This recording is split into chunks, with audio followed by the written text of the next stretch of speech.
We are nowhere near done with this inflation problem. It is going to be here for years and years and years, probably the remainder of this decade, and probably then some. As they keep telling us, this is a very unique recession. In fact, most people don't even want to admit that we have one. But look at the recessions of the 1970s. You had rising prices there during stagflation, and that's what my forecast is. Remember, last year, I was predicting the U.S. economy would be in recession in the first half of 2022, and very few people had that right.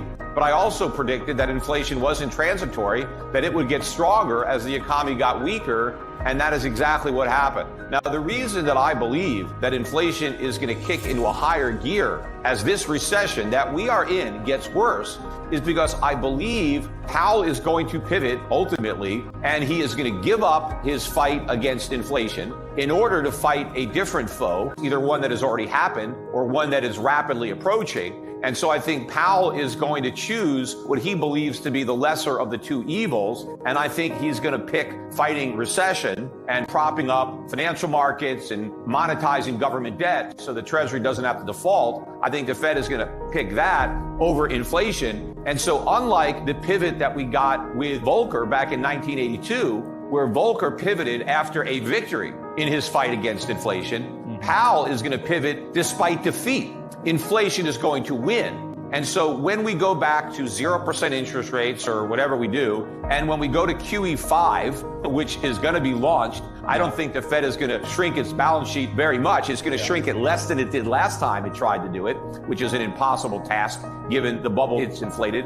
I think when the Fed goes back to stimulus and creating inflation, when inflation is maybe double or triple or quadruple that 2% target, the markets are going to react very differently than how they reacted in the past. Because in the past, the Fed was able to justify all this cheap money because they said we have enough inflation. And so I think all the inflation that they are going to have to create in order to stimulate the economy out of this recession is going to ignite a powder keg.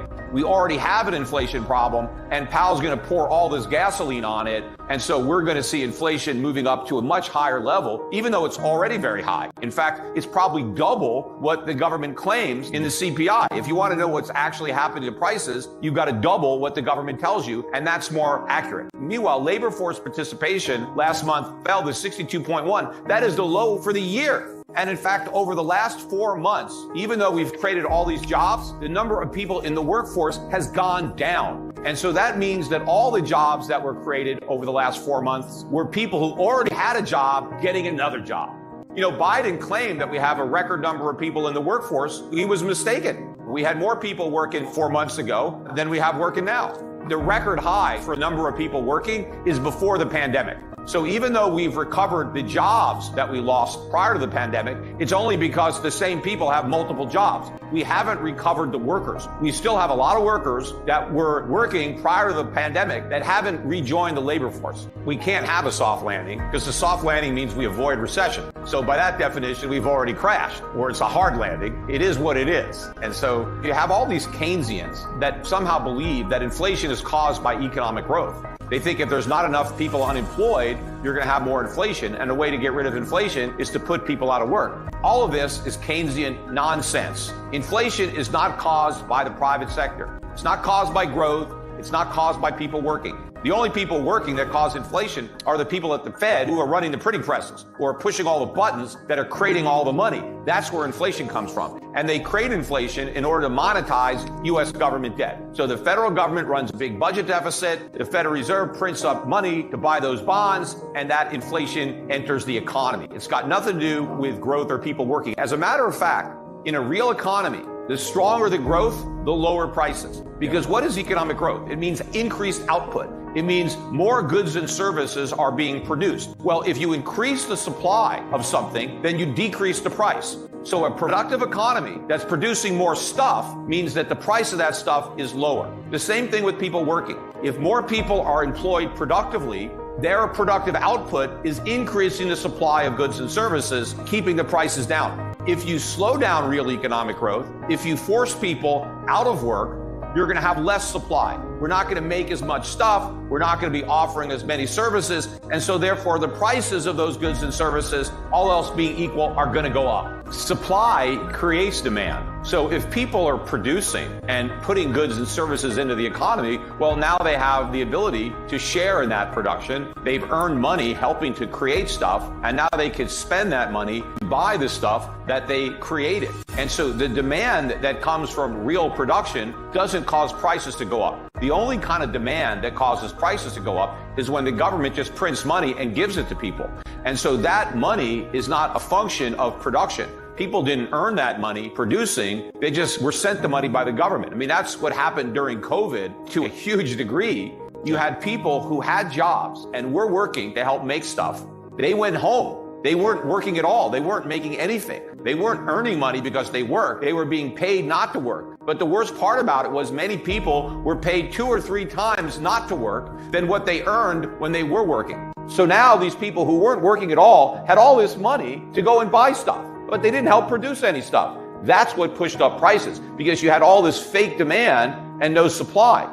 You see, the proper monetary policy response to the pandemic, if everybody was going to stop working, the Fed should have shrunk the money supply, not expanded it. The U.S. government should have cut spending, not spent more. That would have balanced out supply and demand. But instead, we had the worst combination of monetary and fiscal policy probably in the history of the country. In the face of collapsing supply, we flooded the economy with phony demand. And so we're experiencing now, I think, just the beginning of those consequences. We've got a long way to go, which is why the idea that inflation has peaked is nonsense.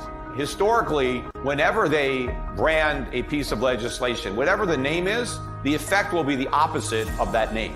So if a bill is called the Inflation Reduction Act, then you know right off the bat, the effect of the bill is going to be to increase inflation. And that's exactly what it's going to do. First of all, there's all this new government spending. That's more demand, artificial demand, coming into the economy. How is the government going to get all this money that it's going to spend? Because it's not going to get it from those tax hikes. It's ultimately going to get it from the Fed. The Fed is going to have to print more money to monetize those debts. Now, even if the Fed doesn't do that and the government has to find private buyers for those bonds, well, then it's going to crowd out investment in the private sector.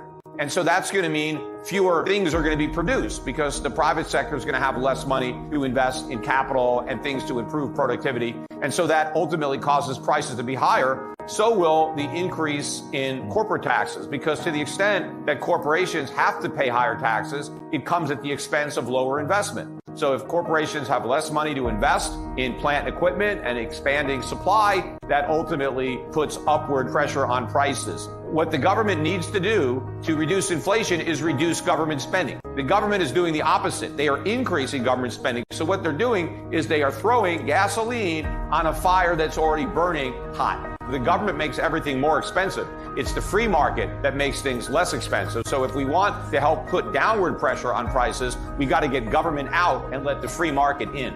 Now, in fact, they may be cutting interest rates before the end of this year, but it's not going to be because they've won a victory over inflation.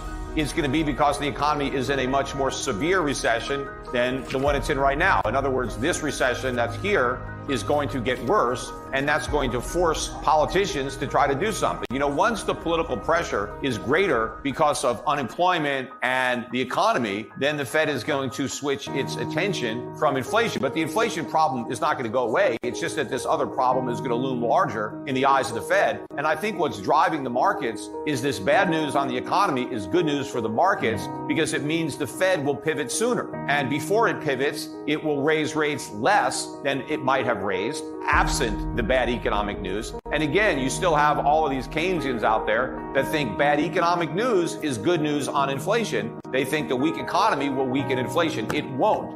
It is going to strengthen inflation, especially when the Federal Reserve and the government respond to the weakening economy with more stimulus, because that stimulus is inflation. So they're going to start creating more inflation, even though we already have too much inflation. And so the problem is going to get much bigger than the markets understand.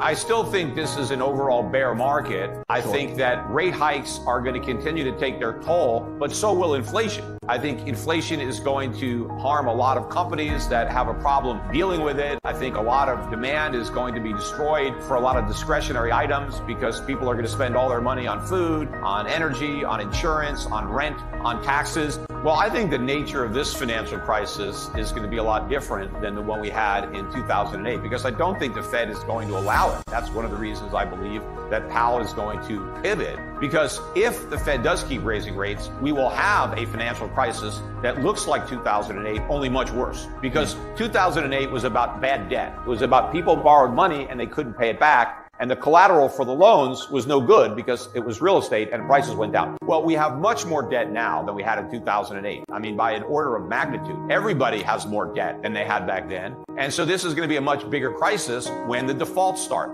And the Fed fighting inflation, there are no bailouts. There's no TARP 2.0. All these banks are going to have to be allowed to fail. And that means customers are going to lose money, not just stockholders or bondholders. The customers are going to lose money because the FDIC doesn't have any money unless it gets it from the Fed. And the Fed isn't going to be giving out money if it's fighting inflation. It's taking away money.